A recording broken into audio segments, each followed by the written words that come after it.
Salve, salve, amigos do Fantasy NFL Club, bem-vindos de volta, bem-vindas de volta.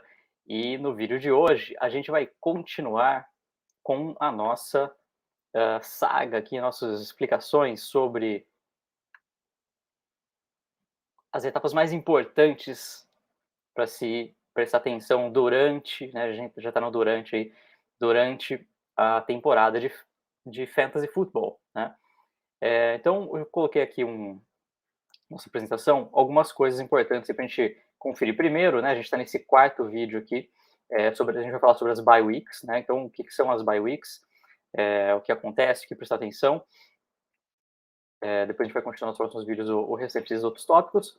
E o que a gente precisa olhar nas bye weeks? Primeiro, o que são as bye weeks? Né? Bye weeks, para quem não está familiarizado, são aquelas semanas durante a temporada, geralmente entre a semana 7 e a semana 13 da temporada, onde alguns times, né, todos os times vão folgar pelo menos uma semana, né? Então o bye é a folga, né?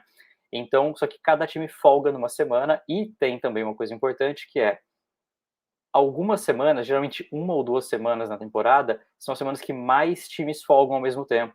Então, o impacto disso para o Fantasy é que muita gente vai ficar sem jogador, né? E vai ter que colocar jogador reserva para entrar em campo. Então, o que a gente precisa olhar nas bye weeks? Primeiro, coisa mais importante, uma análise geral, né? Vai no roster, né? Vai ver todos os elencos da sua liga e ver quais são os times mais impactados pela bye week. O que é um time mais impactado pela bye week? É aquele time que tem mais jogadores que vão estar folgando numa mesma semana, né? Tá, tem muito jogador numa semana 9, cara, a semana 9 desse cara tá perdida, né? Então, duas coisas. Primeiro, esse cara pode não fazer nada, vou falar assim, putz, perdi essa semana, não vou nem tentar ganhar porque vai ser difícil. Ou ele pode falar assim, preciso trocar jogadores, né? Duas coisas que passam na cabeça de quem está nessa situação. Então você vai ver, nesses times impactados, quais são os medalhões dessa pessoa que não vão jogar, né? E se você é beneficiado, ou seja, você vai jogar contra esse jogador nessa semana ou não. Você ganhou uma vitória praticamente de graça ou, né, não, senão você não vai pegar ninguém prejudicado pelas bye weeks. Então, primeira coisa, quem foi beneficiado, prejudicado e quem vai enfrentar, né, esses times nas bye weeks. Sabendo disso, a gente avança para analisar o calendário seu versus adversários, né? Por quê? Porque você vai analisar que jogos você vai estar mais debilitado versus que jogos que o seu adversário vai estar mais debilitado, e olhar a sua situação. Preciso ganhar? Não posso correr risco? Preciso fazer trocas. Ou seja, se eu preciso fazer trocas porque eu preciso ganhar, essas semanas não posso correr risco de perder, eu vou ter talvez que abrir mão de alguns medalhões ou fazer trocas de medalhão por medalhão para trocar um medalhão meu que vai folgar na semana 9, mas eu preciso ganhar a semana 9, por um outro medalhão que vai folgar na semana 13, por exemplo, né? Então, é um tipo de coisa que você vai pensar, né, nessa análise, ou dos adversários. Do outro lado, assim, quem que, olhando o calendário de todo mundo e o plantel de todo mundo, quem está mais debilitado e está disposto a abrir mão de medalhões para não perder bye weeks, não perder em bye weeks, né? Então, você pode se beneficiar disso também, quando o adversário vai estar debilitado e vai estar disposto a trocar um medalhão por dois jogadores, né, um medalhão de nível 1 por dois jogadores de nível 2, para não perder um jogo na bye week dele, tá? Então, uma coisa que você vai analisar é isso, né? Seu calendário versus adversários, porque quando você encontra esse tipo de oportunidade, você monta pacotes de troca, tá? Você monta pacote de troca porque para esse cara vai ser valioso não perder uma bye week, ele vai estar disposto a trocar um jogador bom por dois médio bons, né, para não perder, e você pode se beneficiar disso, pegar um medalhão para você, já que você tem essa flexibilidade, né?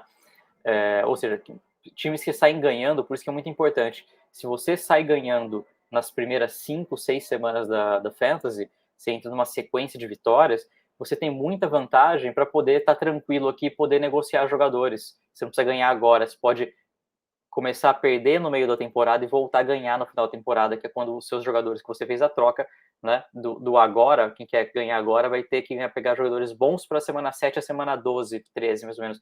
E você que pode ganhar depois, porque você já garantiu umas 5, 6 vitórias, pode perder alguns jogos agora, pegar melhores jogadores e depois ganhar de novo uma sequência de jogos no final da temporada regular, tá? Então a gente vai pensar em pacotes, né?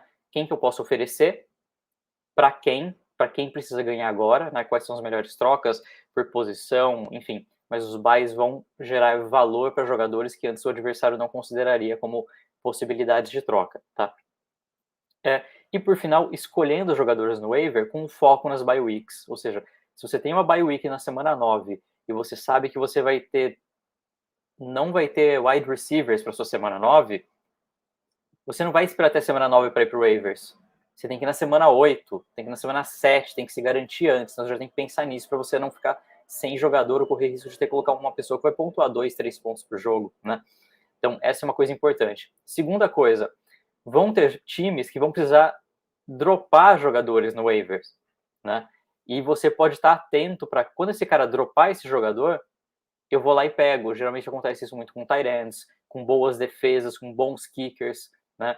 Então fique atento, porque vale a pena às vezes você tirar uma pessoa mais ou menos do seu plantel para pegar um jogador que vai estar em bye week, ou seja, ele não vai pontuar naquela semana, mas você já está garantindo ele para o seu time estar mais tunado aí para as próximas semanas, tá?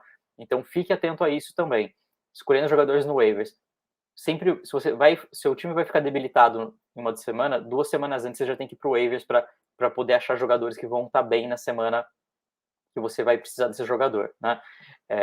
E o oposto também, ficar atento com quem que vai dropar jogadores bons durante as bye weeks, porque ele vai ter que repor né, o time para não ficar sem jogador suficiente no plantel, e quem que você vai buscar. Então é bom sempre ter um jogador mais ou menos que você sabe que você pode dropar para poder se beneficiar de um bom jogador que vai para o waiver, que não vai pontuar naquela semana, né? Ele vai ficar mais ou menos 1 ou 2 semanas sem marcar pontos para você, mas quando ele voltar, ele vai ser um jogador de médio, grande pote aí de pontuação.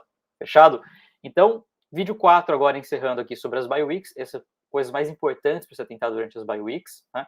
Se você tem dúvidas, escreve aqui para a gente fica sabendo, a gente poder responder. E também escreve para a gente nos nossos canais nas redes sociais, né? No Instagram, fantasynfl.club, aqui no YouTube, então dá um sub, deixa um like, comenta, compartilha com seus amigos, para a gente poder fortalecer aqui o canal. E no Twitter, Fantasy NFL Club, sem o ponto, né? Aqui no YouTube também, Fantasy NFL Club, sem o ponto, para a gente poder estar sempre dando mais informações valiosas aí para você ganhar o seu Fantasy. Fechado, pessoal? Então, nesse vídeo é isso. Fica a posto que no próximo vídeo a gente vai trazer um pouco mais de o que fazer durante as etapas mais importantes de uma temporada de Fantasy. Valeu, pessoal, um abraço, até mais.